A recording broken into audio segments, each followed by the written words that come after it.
जय जिनेंद्र। जैन कहानियों में आज आप सुन पाएंगे एक रोचक कथा। कामपुर नाम का एक नगर, वहाँ के राजा का नाम था विजय चंद्र और उसी नगर में संगदत्त नाम का एक व्यापारी रहता था। उसके पुत्र का नाम था केसरी। केसरी बचपन से ही बहुत धार्मिक प्रवृत्ति का था। प्रतिदिन नमस्कार महामंत्र बोलता और उसने अपने गुरु से नियम लिया था कि प्रतिदिन वो एक सामायिक करेगा। व्यापारी संगदत्त को अपना पुत्र बहुत ही होनहार लग रहा था। उसे लगा कि मेरे कुल की कीर्ति बढ़ाने वाला मेरा पुत्र होगा। लेकिन संगदत्त की यह प्रसन्नता स्थायी नहीं रही। जैसे जैसे केसरी बड़ा हुआ उसकी संगति बदलती गई और वो कुव्यसनों में फंसता गया और वह चोरी तक भी करने लगा। पिता बड़ा परेशान था, पुत्र को बहुत समझा रहा था लेकिन पुत्र समझने को तैयार नहीं था। अपने पुत्र केसरी को वह गुरु के पास भी लेके गए लेकिन गुरु के समझाने पर भी केसरी नहीं मानता है। इस पर परेशान होकर संगदत्त ने अपने नगर के राजा विजय चंद्र से कहा कि आप मेरे पुत्र को समझाएं। इस पर विजय चंद्र ने केसरी को बुलाया और बहुत समझाने का प्रयास किया लेकिन केसरी ने राजा की एक बात न मानी। उसने ठान लिया था कि वह जो करेगा वही करेगा। इस पर क्रोध में आकर राजा विजय चंद्र ने उसे नगर से निकाल दिया। नगर से निकलने के बाद में केसरी चलता चलता एक सरोवर के पास पहुंचता है और अपनी प्यास बुझाता है पानी पीकर। उसने सोचा आज का दिन तो बहुत ही बुरा निकला और मैंने बिना चोरी किए जल को भी ग्रहण कर लिया। ये सोच ही रहा था, उसी वक्त उसने देखा आकाश मार्ग से एक व्यक्ति उतरा। उस व्यक्ति ने केसरी को नहीं देखा लेकिन केसरी ने उस व्यक्ति को देख लिया था। उस व्यक्ति ने जो आकाश मार्ग से उतरा था उसने अपनी पादुका को एक झाड़ी में छिपाया और स्वयं सरोवर में स्नान करने के लिए चला गया। केसरी उन पादुका को लेकर वहाँ से चंपत हो गया। वह एक खूंखार चोर तो था ही, अभी उसे गगनगामिनी पादुका मिल गई थी। वह जम के चोरियाँ करता। जनता में त्राही त्राही मच गई थी। सभी बड़े परेशान थे उसकी चोरी से। राजा विजय चंद्र ने अपने खोजी घुड़सवारों को भेजा उसे खोजने के लिए लेकिन सभी असफल हुए। अभी राजा विजय चंद्र ने निश्चय किया मैं स्वयं जाऊंगा उसे खोजने के लिए। राजा ने वन में, उद्यान में, मंदिरों में, मंडपों में, सुनसान जगहों में, जंगलों में, सब जगह उसे खोजा लेकिन वो कहीं नहीं मिलता। राजा परेशान होकर जंगल में एक पेड़ के नीचे विश्राम करने लग जाते हैं और सोच रहे थे कि कैसे उसे पकड़ा जाए।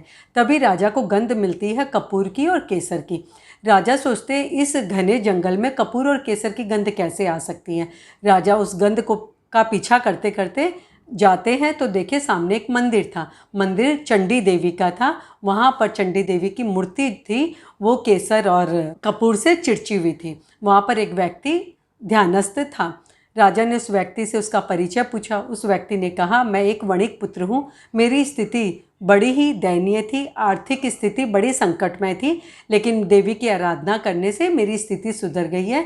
देवी मेरी भक्ति पर प्रसन्न होकर मुझे प्रतिदिन हीरे जवाहरात और गहने देती है। राजा विजय चंद्र को शंका हो जाती है हो न हो ये केसरी जरूर अपने चोरी किए हुए सामान को यहाँ पे रखता है। राजा वहाँ छुप कर बैठ जाता है। रात्रि बेला होती है, केसरी वहाँ पर आता है अपने हाथों में पादुका को लेकर। जैसे ही राजा उसे देखता है उस पर टूट पड़ता है और उसे पकड़ लेता है।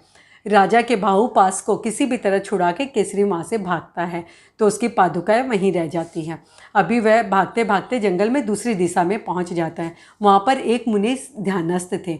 अभी मुनि से केसरी कहता है कि मेरा उद्धार हो सके मुझे कोई ऐसा उपाय बताएं। इस पर मुनि कहते हैं कि राग द्वेष मुक्त प्रवृत्ति से ही उद्धार हो सकता है। मुनि के पास ध्यानस्थ हो जाते हैं, अपने पूर्वकृत कर्मों की आलोचना करते हैं और सामायिक लेते हैं। राजा और उसके सैनिक जब तक वहाँ पहुँचते हैं केसरी को तो केवल ज्ञान की प्राप्ति हो जाती है। राजा जब पहुँचता है तो देखता है देवदुंदुभी बज रही है और केवल महोत्सव मनाया जा रहा है। तो राजा को बड़ा आश्चर्य होता है और पूछते हैं मुनि के दर्शन करके कि इतनी जल्दी आपको केवल ज्ञान कैसे प्राप्त हो सकता, आप तो कल तक चोरियाँ कर रहे थे। तब केवली मुनि केसरी ने बताया मैं बचपन से ही अपने गुरु से मैंने नियम लिया था एक समायिक करने का कि भावपूर्वक मैं समायिक करूँगा। मैं आज तक वो समायिक कर रहा था। उसी समायिक से मेरे कर्म बंध शिथिल हो गए थे और मैं हल्लुकर्मी बन गया और अभी मुनि के उद्बोधन को प्राप्त करके मैंने राग देश से मुक्त होकर प्रवृत्ति को ग्रहण किया, समायिक को धारा और मुझे केवल ज्ञान की प्राप्ति हो गई।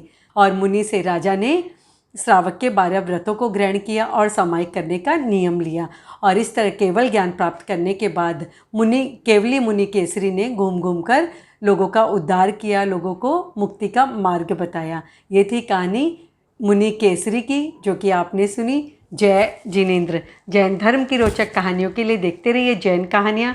जिन आज्ञा विरुद्ध कुछ भी कहा हो तो मिच्छामि दुक्कडम।